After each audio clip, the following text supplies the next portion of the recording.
আজকে 3 দিন যাবত হাবিবুর রহমান হাবিব ভাইকে দেখি না, মন টানচান করতেছে।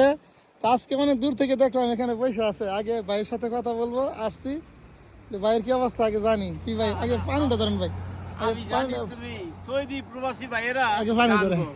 সৌদি প্রবাসী ভাইয়েরা জানবো তুমি পাগল হয়ে গেছো, রাস্তাতে পাগল যেমতে হাঁটে না এমন পাগল হয়ে গেছো। আজকে 3 দিন ধরে বাইরে দেবো না। আমি 3 দিনে কাম ছিলাম, টেলিফোনের কামে গেছি, এই জন্য ভাইয়ের সাথে তোমার দেখা হয়নি।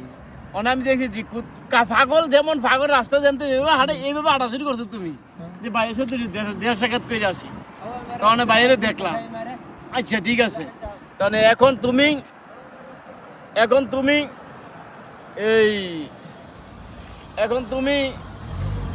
বাইরে দেখছো, বাইরের টানের সুইটে আইসা পড়ছো। আহা, বাইরে তো দেড় সাক্ষাৎ করতে নি, তখন সৌদি প্রবাসী ভাই গো তুমি জানাইতেছো কথাটা যে ভাইয়ের জন্য এত টান। আমি তো তোমার বড় ভাই, তুমি তো আমার ছোট ভাই, এত টান, এত মায়া, এত মহব্বত তোমার আমার জন্য। তো যাও ভালো, আচ্ছা আলহামদুলিল্লাহ, আমি অনেক খুশি হইলাম। তখন শোনো, তুমি চিন্তা ভাবনা করে আমি টেলিফোনের কাজে গেছিলাম, এই জন্য আমি ইশারা দিলাম। বাড়ির সবাই ভালো আছে ভাই? বাড়িতে সবাই ভালো আছে, সবাই ইনশাআল্লাহ। হাবিবের জন্য সবাই দোয়া করবেন, একটা ভালো মনের মানুষ। সৌদি আরবের প্রবাসী ভাইয়েরা ভাই কষ্ট করে ভিডিও করি ভাই, আপনারা যদি লাইক কমেন্ট যদি না করেন ভাই, তাহলে আমরা কেমন ভাই ইয়া করুন ভাই, তো কষ্ট করে ভাই, একটু দয়া করে করেন। আচ্ছা সবাই একটু লাইক দিন, সাপোর্ট দিন। সাপোর্ট দিন ভাই।